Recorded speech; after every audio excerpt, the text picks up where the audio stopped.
જેમ ભગવાન સૌના છે એમ સંત પણ સૌના છે. એમના હૃદયમાં સૌનું ભલું કરવાની ભાવના અખંડ વહેતી રહે છે.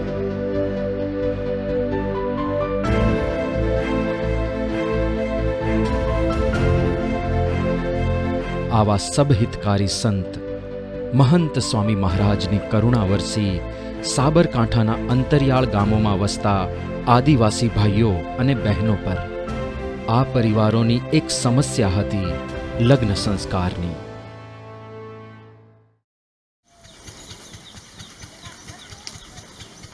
આદિવાસી વિસ્તારમાં શરૂઆતમાં આપણે વિચરણ કર્યું એટલે ખબર પડી કે જે લગ્ન કરનાર એટલે જે વરરાજા હોય એને અહીંયા લાડો કહે છે અને જે એમની પત્ની હોય એને લાડી કહે છે. એટલે લાડા લાડીના લગ્ન ક્યારે થાય કે જ્યારે મુખ્ય પૈસાની સગવડતા થાય ત્યારે લગ્ન થાય. બાકી પૈસા ન હોય તો લગ્ન કરવા અશક્ય બને.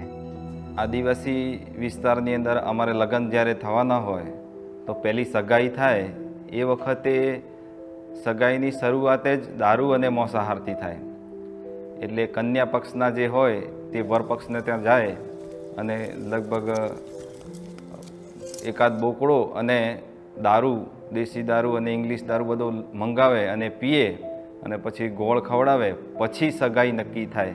આ રીતે અમારે આદિવાસી સમાજમાં લગ્નની પ્રોસેસ થતી હોય પહેલી, પછી એ પ્રમાણે થાય એટલે પછી અમારી દીકરી હોય એ વરને ત્યાં જાય આવે.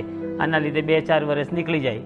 અમુક પરિસ્થિતિ નબળી હોય એટલે લગ્ન થાય નહીં ને આવે જાય એટલે અમુક દીકરા પણ થઈ જતા હોય. દીકરા થયા પછી પણ દીકરો અમારા લગ્નમાં જતો હોય, મારા દીકરીના લગ્નમાં દીકરો પણ જઈ શકતો હોય. આવી રીતે અમારા લગ્ન થતા હોય છે. મારી પણ સાસરીમાં ઓર મારા સાસરાને ઝઘડો હતો તે કોઈ લગ્ન થાય એવી શક્યાત નથી અને મારા કંઈ પણ પૈસા નહોતા. આમ આ આદિવાસી વિસ્તારમાં લગ્ન એ એક સામાજિક સમસ્યા બની રહેતી. તેમાં પણ છેલ્લા લગભગ 40-50 વર્ષોથી પરમ પૂજ્ય પ્રમુખ સ્વામી મહારાજે આ આદિવાસીઓ વચ્ચે ખૂબ વિચરણ કરી તેમને સ્નેહ આપેલો. તેઓના અપાર વિચરણ અને નિસ્વાર્થ સ્નેહથી અનેક આદિવાસી પરિવારો દારૂ, માંસાહાર, હિંસા, વ્યસન વગેરેથી મુક્ત થયા હતા.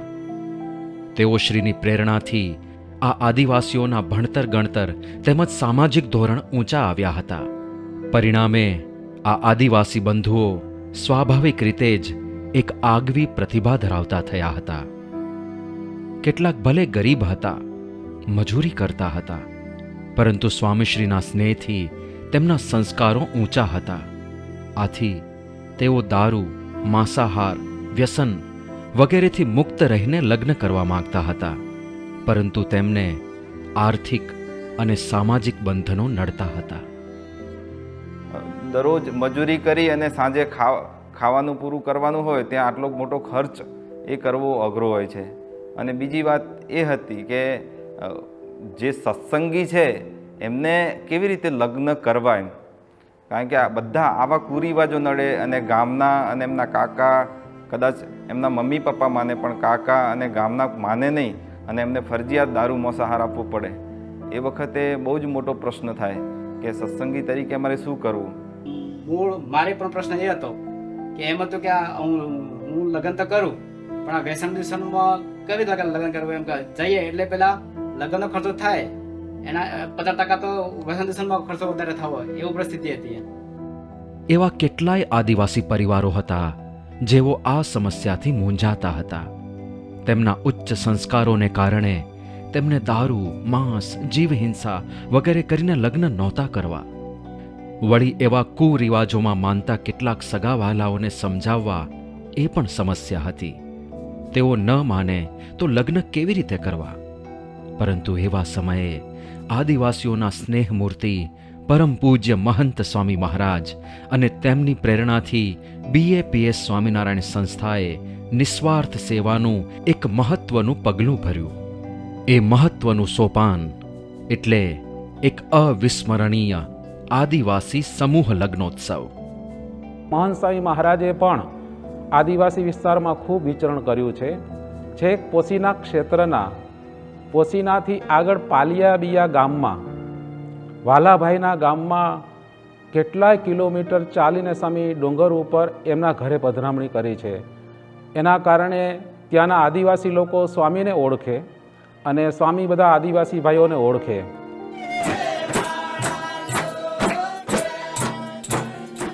બાપાને સ્પષ્ટ બધો આ ખ્યાલ હતો કે એ લોકોની આર્થિક સ્થિતિ બહુ સારી નથી, ગરીબ છે, અને એટલા માટે પરમ પૂજ્ય મહંત સ્વામી મહારાજે આ બધી વાતને ધ્યાનમાં લઈને સમૂહ લગ્ન ઉત્સવોનું આયોજન કરેલું. અહીંયા દશાબ્દી મહોત્સવ હતો અને મહંત સ્વામી મહારાજ પાસે આશીર્વાદ લીધા તો કે ના સારામાં સારી તે બધા જોડાશે. અમે બધા ભેગા થઈ ને મિટિંગો કરી કે કઈ રીતનું આપણે આયોજન કરીએ. પછી અમે એ વખતે લગ્નની નોંધણીની શરૂઆત કરી તો એ વખતે તો અમને લાગ્યું કે અમારે 20 થી 25 જેટલા જોડા થશે. બધાના અંદાજિત આંકડા લીધા તો એની અંદર પણ બધાએ 30-35 સુધીના આંકડા, એટલે આપણને લાગ્યું આપણા આયોજન પ્રમાણે આપણે ચાલીએ છીએ, બરાબર છે. પણ પછી જ્યારે જોડાતા ગયા તો એમ કરતાં તો 50ની ઉપર આંકડો ગયો. હવે 50ની ઉપર ગયો એટલે તો આપણને હવે થોડી ગભરામણ પણ લાગી કે સારું 50 જોડા જોડાય એટલે ઘણું થાય, અને હજુ તો પાછા બધા નવા આવતા જ જાય છે. એટલે સ્વામી પાસે પણ જ્યારે આશીર્વાદ લીધા, સ્વામીને પૂછ્યું ત્યારે સ્વામીની રુચિ પણ કે ના બધા જોડાય, અને 100 જોડાનો સંકલ્પ એ સ્વામી બાપાએ જ પોતે એ કરાવી દો કે 100 જોડા જોડાશે.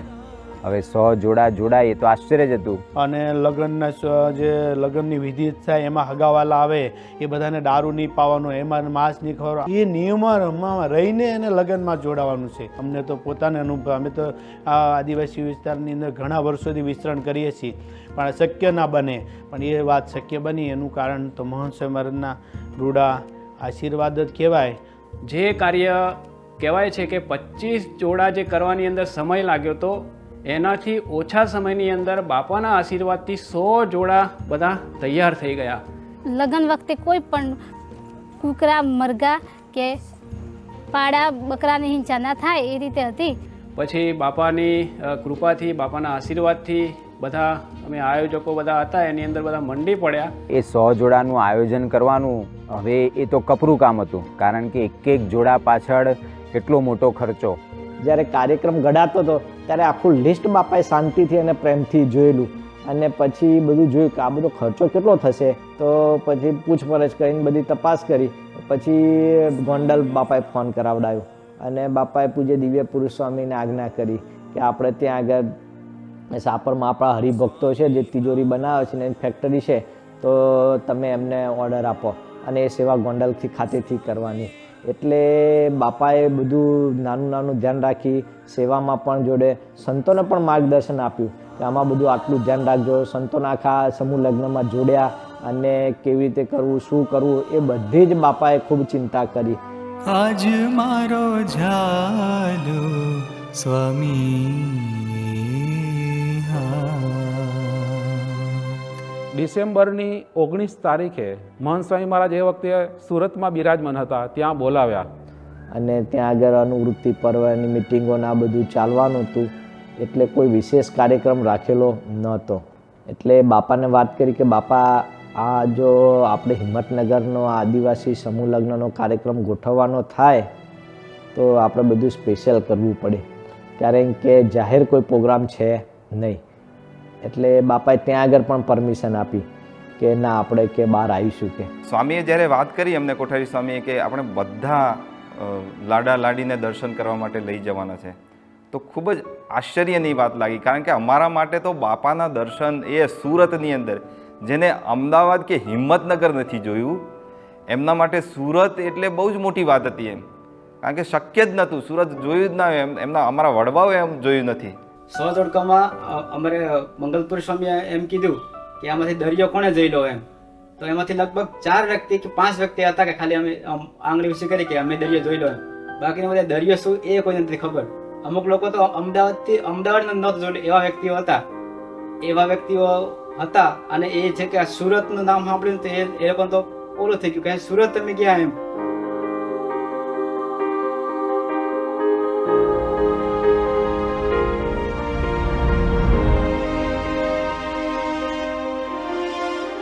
એ 3 થી 4 બસો ગઈ તો બસોમાં પણ નાનું મોટું વિઘ્ન આવ્યું તો રાત્રે મોડી પહોંચી. તો ત્યાંના સંતો પોતે જાગી અને રાત્રે મોડે સુધી બધા આદિવાસી ભાઈઓને જમાડવાના, એના ઉતારાની વ્યવસ્થા આટલા બધાની. હવે સુરત જેવું શહેર અને એની અંદર આટલા બધાની ઉતારો કરવો તો એની બધી વ્યવસ્થા કરી દીધી. 19 ડિસેમ્બરના રોજ બાપાનો કાર્યક્રમ હતો નહીં, છતાંય બાપાએ અમારા માટે કરીને, અમને લાભ આપવા માટે કરી અને એ દિવસે બાપા પૂજામાં આવ્યા.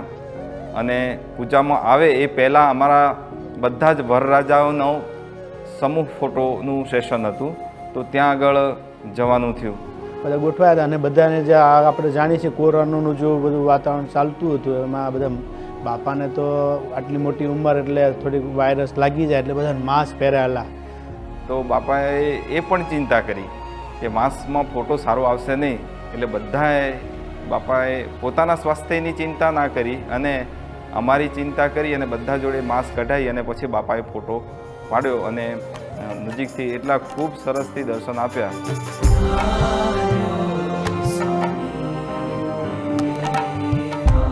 અને પછી પૂજાની અંદર પણ બાપા પોતે પધાર્યા અને એ વખતે બધા અમારા આદિવાસી ભાષાની અંદર કીર્તન આરાધના એટલે કે બાપાની પૂજાની અંદર કીર્તનો ગાયા.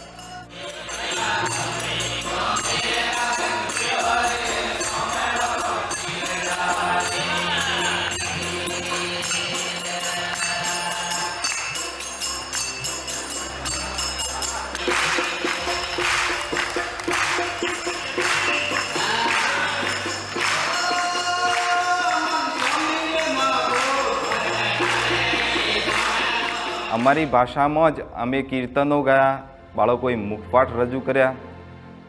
તો બાપા એટલા બધા ઓતપ્રોત અમારામાં થઈ ગયા એમ કે જ્યારે બાળકો મુખપાઠ કરતા હોય તો બાપા દ્રષ્ટિ એમના સામી હોય એમ.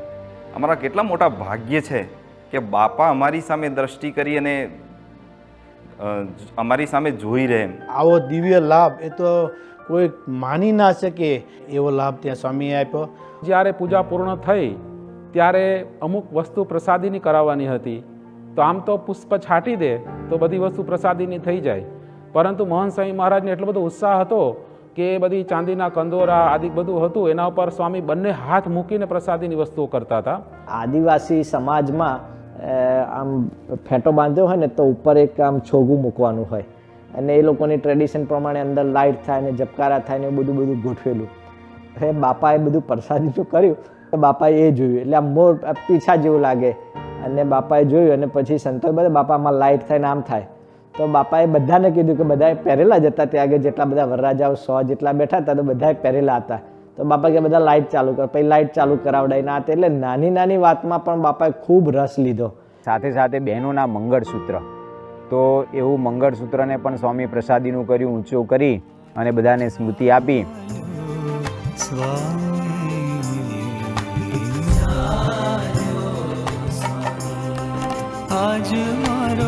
મોહન સ્વામી હાથ લગાવ્યા અમારા દાગીનાને, ચાંદીના પેલા કંદોરાને, મંગળસૂત્રને ને બાપાએ ધરાવીને પછી આપ્યા.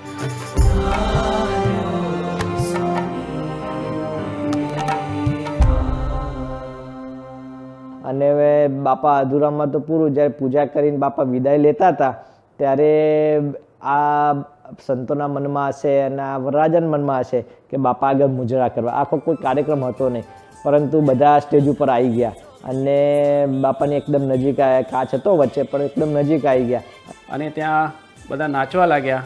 કોઈ ઢોલ લઈને, તાલ લઈ અને બધું લઈ, તંબુરો લઈને બધા નાચતા હતા. અને એ સમય દરમિયાન બાપા ત્યાંથી ઊભા થઈને છેક સ્ટેજની આગળ નજીક પહોંચી ગયા.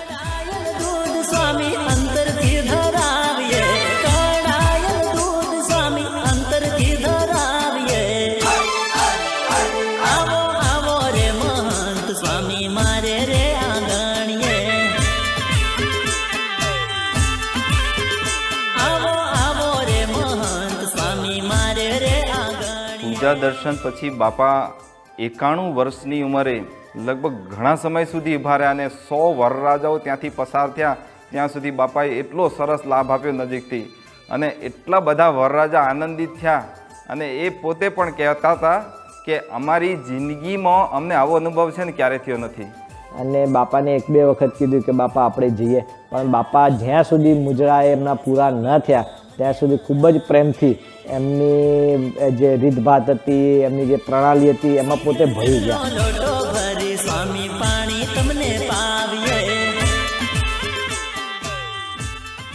અને પછી એમ બધાને રાજી કરી અને પછી પૂજા પછી પાછા આવ્યા. અહીંયા બધી વસ્તુઓ પ્રસાદીની કરવાની હતી, તો ત્યાં આગળ પણ નાનામાં નાની બધું પૂછપરછ કરી અને બધું પ્રસાદીનું કર્યું. ત્યાં ઠાકોરજીની મૂર્તિ હતી, તો મેં દૂરથી બધે બાપા ઠાકોરજીની મૂર્તિ આપણે આવી આપવાના છીએ અને દરેકના ઘર મંદિર બાપા કે મૂર્તિ લાવો. મૂર્તિ મંગાવી, બાપાએ સ્પર્શ કર્યો, ચરણ સ્પર્શ કર્યો, માથે હાથ મૂકે ચડાવ્યું અને પછી એવી રીતે પણ એ બધું જોયું. બીજી બાજુ થોડાક ઘરેણા, તો બાપા બધું નાનામાં નાનું પૂછે. પછી તો સ્વામીએ સંકલ્પ કર્યો કે દરેક વરરાજાને આપણે આ બધી સ્મૃતિ ભેટ આપવી છે. તો ત્યાં સ્વામી પોતે બેઠા હતા, તો એક એક વરરાજાને સ્વામીએ ત્યાં એ લોકોને જે બહેનોની સાડી હતી એ હાથોહાથ આપી, નાળિયેર હતા એ હાથોહાથ આપ્યા. મીંઢળ વરરાજાને પૂર્ણ પુરુષોત્તમ નારાયણ ભગવાનના અખંડ ધારક સંત એ સ્વામીએ વરરાજાને હાથોહાથ બાંધ્યા. એ પણ કલ્પનાતીત લાભ હતો. ને મારે એવો ભાવ હતો કે બાપા મારે નજીકથી નારાશ્વરી બતાવી, તો શેઠ તો ઘેરથી એવો સંકલ્પ હતો. તો 5 જણા એમાં આદિવાસી ભાઈ નજીક આવું બોલાવીને બાપાને હોરમાં હાથ મેલીને મારા બાપે મટોરું બતાવ્યું હતું. એ મોટો ચમત્કાર કહેવાય. બાપાએ એક વસ્તુને અમે જ્યારે બાપાને આમ કંઈ બતાવવા ગયા તો બાપાએ આમ કેટલા હેતથી અને કેટલા ભાવથી આમ બધી વસ્તુને આમ સ્પર્શ કરી. આમ કોઈક વસ્તુ આપે તો કોઈક વસ્તુ આમ આપી દે, પણ કોઈ આમ આ એક જે બાપાની જે એક વસ્તુ પર જોવાની દ્રષ્ટિ હતી એ કંઈક અલગ જ હતી એમ. અને નાની નાની વસ્તુમાં બધું પૂછતા જાય કે આ શું છે, આમ શું. એમાં પંખાની વાત આવી, એટલે પંખો આપવાના હતા. આવી બાપા કુલ 38 આઈટમ છે. પેન્ટ, શર્ટ, બંડી, પાનેતર, અસ્ત્ર, ટૂંકમાં આવું બધું ગણીએ ને તો 38 વસ્તુઓ થાય ને 40 બીજી 40 વસ્તુ થઈ, ભગવાનની મૂર્તિ, નાન પેન બધું થઈ. એટલે ટૂંકમાં એ ઘરમાં રહે તેને બીજું કશું બહારથી લાવવું ના પડે. પંખા સીટે બધું અહીંયાથી આપ્યું છે બાપા. બધું આવી ગયું. જમવાનું વાસણ, વાટકી, ચમચી બધું જોયું ને આપણે. શું પાણીના જગ બધું જ છે. સ્વામી કઈ કહે છે? પંખો કરી આપશે ભાઈ, કરી આપશે.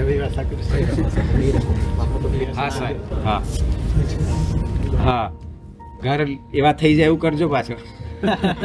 એ લોકોના ઘરે એવા થઈ જાય એવું કરજો. લટકે એવા. કરી આપે. અને બીજું સ્વામી બોલ્યા, સ્વામી કે ઘણીવાર પંખો લટકાવે પણ બિચારાને જ્ઞાન હોય નહીં, તો જો પંખાના પાંખિયા ઊંધા ફિટ કરે તો પવન આવે નહીં. સ્વામી કે પાંખિયા વ્યવસ્થિત ફિટ કરી અને પછી તમે એ આવજો. સંતો જ્યારે અમારા ગામ ધોળી ગામની અંદર આવેલા તો એ વખતે ખરેખર બાપાએ જે કીધું હતું એ ખૂબ જ વિચારી અને કીધું હતું. અને ઘર એકદમ નાનું હોય, આવી નાની નાની બાબતોમાં અમારું કોણ ધ્યાન રાખે? આવા મોટા પુરુષ હતા છતાં પણ અને અમને સંતોને આજ્ઞા કરી કે આ વરરાજાના ઘેર ઘેર પંખા લગાવી આપ્યો. આ ચમત્કાર જ કહેવાય, એક જાતનો ચમત્કાર કહેવાય. અને આમાં આ બધા જોડાયા. હવે એમાં મહંત સાહેબ મહારાજે આજ્ઞા કરેલી આપણે બધાના આ સમૂહમાં જે એ લોકોના રીતિ રિવાજ પ્રમાણે બધી જ વસ્તુઓ આપણે આપવી છે એને, એમાં કોઈ વસ્તુ બાકાત નહીં. હવે એના માટે હવે આપણે જે વસ્તુ બધી જે આદિવાસીની જોઈ એમાં આપણે જે એના તીહો એને જોઈએ. હવે તીહો હોતા હોતા અમારે ઘણો બધો ટાઈમ ગયો, તીહો જ મળે ને. પછી આપણે કહેવાય ને કે જે ફેરા ફરવાના હોય ત્યારે એને જે નાડું બાંધે ને એને તીહો કહે છે. એ નાડા ફેરા ફરે ત્યારે બાંધે. પછી એ જ 35 મીટરનો તીહો એક લાડા લાડીને આપવાનો હોય. એમાંથી એ તીહામાંથી જેમ એના જે દેવ દેરા હોય બધા, કાળીઓ ઠાકોર હોય, દેવ દેરા બધા હોય, એને બધાને ત્યાં ધજા ચડાવવી પડે. એને ફરજિયાત લગ્ન થાય એટલે ધજા એને દરેક દેવ દેરામાં આપવી જ પડે. એ પણ આપણે આપવાનું તીહો છે. આપણે વિશેષમાં મહંત મારાની ઈચ્છા હતી કે આપણે આના જે હોય ને એ તો બરાબર છે, પણ આપણે પણ આપવું છે બીજું વિશેષ. એને એના ઘરના જે લગ્નમાં વપરાય એ સિવાયનું, તો એના માટે વાસણનો આખો સેટ. રસોડામાં એક પણ વાસણ ખૂટે નહીં. તપેલીથી માંડીને પાણી કરવાની ગળણીથી માંડીને બધો જ આખો વાસણનો સેટ પણ એને આપવામાં આવેલો. તિજોરી તો આપણા ઘરની અંદર ન હોય એવી સરસ મજાની તિજોરી એને આ લગ્નની અંદર ભેટ આપવામાં આવી છે. પાણીનો જગ 20 લીટરનો સરસ મજાનો. મહંત મારે ઈચ્છા છે કે આપણે બધું જ આપવું છે, નાનીથી માંડીને મોટી, એના ઘરની અંદર કોઈ તકલીફ ના પડે એના માટે પાણીનું બેડું, પાણી ભરવાનું એ પણ આપવામાં, ખુરશી એ પણ આપવામાં આવી છે, ખાટલો, રજાઈ, ગાડલું, ગોદડું, ઓશીકું અને આ પણ આપવામાં આવ્યું છે. અને અમારા રિવાજની અંદર છેક વરરાજાના માથાથી પગ સુધી જે કપડાં અને પહેરવેશ બધો હોય છે વરકન્યાનો, એ બધાની છેક બંડીથી માંડી અને બૂટ મોજા સુધીની એ બાપાએ ચિંતા કરી અને એ આપ્યું. કુલ મળીને લગભગ 38 જેટલી વસ્તુઓ એ બાપાએ અમને આપી. અમને તો બહુ આલ્યું બધું. ઘરમાં તો હમાયના સામે એટલું બધું વાસણ આલ્યું ને, એટલું બધું બાપાએ વાસણ મને આલ્યું છે. એમ ત્યાં ડરી એમ બતે ફરવા લઈ ગાન ને કામાં ગરીબ પરિસ્થિતિ અમે કેવી રીતે ફરવા જો તમે ના જઈ શકો. ત્યાં અમારા મમ્મી પપ્પાએ એટલી અમારી ચિંતા ના કરી, એટલી ચિંતા અમારે સંતોએ થઈ કરી. અને જેવા અમે બાપાથી લાભ લઈને બહાર આવ્યા, તો બહાર આવ્યા તો જે સુરતના જે હરિભક્તો હતા ને એ બધા દોડીને અમને મળવા આવ્યા એમ કે તમને કે તમને બાપા છે કે આ રીતે તમને દર્શન આપે એમ. અમને કીધું કે હા, કે બાપા એમને આ રીતે દર્શન આપ્યા. એ લોકો કે અમારે કેટલા વર્ષ થઈ ગયા, કેટલું આ વર્ષો સત્સંગ છે, આમ છે ને તેમ છે, તોય મને બાપાને કે આમ નજીક દર્શન નથી થયા, તમને આ નજીક દર્શન થયા એમ. એટલે ત્યારે અમને સમજાવ્યું કે બાપાને આમ એ લેવલના હશે કે બાપાને અમને આમ નજીક જવા મળ્યું એમ. બપોરના સમયની અંદર, હવે બપોર સુધી તો આપણે જાણીએ છીએ કે સ્વામીને અક્ષરધામ, સુરતનું અક્ષરધામ ત્યાં પોતે બનતું હતું, એની મિટિંગો ચાલે, સંતોની મિટિંગો ચાલતી હોય, અનેક કાર્યભાર હોય. આ બધા જ કાર્યક્રમોની વચ્ચે સ્વામી જ્યારે બપોરનું ભોજન પૂરું કર્યું અને ભોજન પૂર્ણ કરીને સ્વામી જ્યારે આરામમાં જતા હતા, ત્યારે એ આ સંતોને જોઈને સ્વામી પૂછેલા, બપોરે જે આદિવાસીને આપણે સમૂહ લગ્નનું બધું વસ્તુઓ જોઈ, પણ આટલી જે વસ્તુઓ છે એ એના ઘરમાં આવશે કે નહીં આવે? હવે આવો વિચાર પણ એ સ્વામીએ બપોરે સ્વામીને આવતો થયો. એનો મતલબ શું થયો કે સ્વામીના મનની અંદર આ આદિવાસીઓની જ ચિંતા, આદિવાસીઓનો જ વિચાર એ સ્વામીને આવતો હતો. પરમ પૂજ્ય મહંત સ્વામી મહારાજના એ આશીર્વાદ સાથે એ આદિવાસી જોડાઓ હિંમતનગર આવ્યા. તારીખ 22 ડિસેમ્બર 2023ના રોજ હિંમતનગરના BAPS સ્વામિનારાયણ મંદિર ખાતે તેમના પરિવારજનોની ઉપસ્થિતિમાં ખૂબ મોટા પાયે વેદોક્ત વિધિ અનુસાર ધામધૂમથી સમૂહ લગ્ન સમારોહ યોજવામાં આવ્યો. એ જ્યારે સમૂહ લગ્ન હતા એના આગલા જ દિવસે પૂજ્ય ઈશ્વરચરણ સ્વામી, એમને પણ જ્યારે આ મહંત સ્વામીના સમાચાર ને મહંત સ્વામીની વાતો સાંભળી તો ઈશ્વરચરણ સ્વામી તો પોતે પધારવાના હતા નહીં, અનેક કાર્યોની અંદર વ્યસ્ત, પણ સામેથી પોતે કે ના આદિવાસીના સમૂહ લગ્ન છે તો આપણે એ મહંત સ્વામી વતી એ આપણે આવવું જોઈએ. અને ખૂબ એમણે પણ બધી ચોરીની અંદર એક ચોરીમાં જઈ પુષ્પ નાખ્યા, બધી વસ્તુઓ પ્રસાદી બધું જ ચેક કર્યું અને બધાને ખૂબ પ્રેરણા આપી. જો લોકો તો લગ્ન કરવા માટે દેશ પરદેશ જતા હોય છે, પણ આ તો આપણે મંદિરમાં લગ્ન, ભગવાનના સાનિધ્યમાં લગ્ન, અને આ મહાન તીર્થ છે હિંમતનગર મંદિર, અક્ષર પુરુષોત્તમ મહારાજનું મહાન તીર્થ છે. તીર્થની અંદર આપણા લગ્ન, આપણા સંબંધ વ્યવહારિક ગ્રહસ્થાશ્રમના એ થઈ રહ્યા છે. ખાસ આજના પ્રસંગે મહારાજ સ્વામી, પ્રમુખ સ્વામી મહારાજ, મહંત સ્વામી મહારાજને પ્રાર્થના કરીએ છીએ કે આપ સૌને ખૂબ બુદ્ધિ, શક્તિ અને બળ આપે.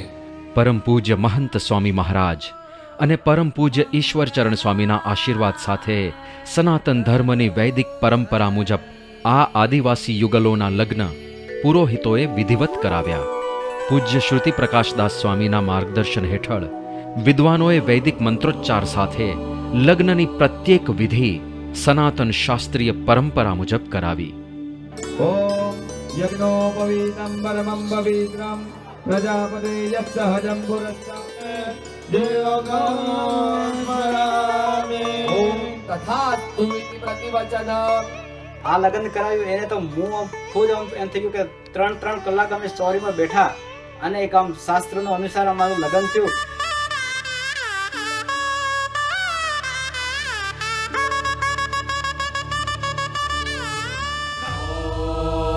પદ્મકુસુમ સંકાશમ સ્ફુરત્કા कायं महाद्युक्तिं तं विष्णुं सर्वपापघ्नं प्रणतोऽस्मि दिवानिशम्।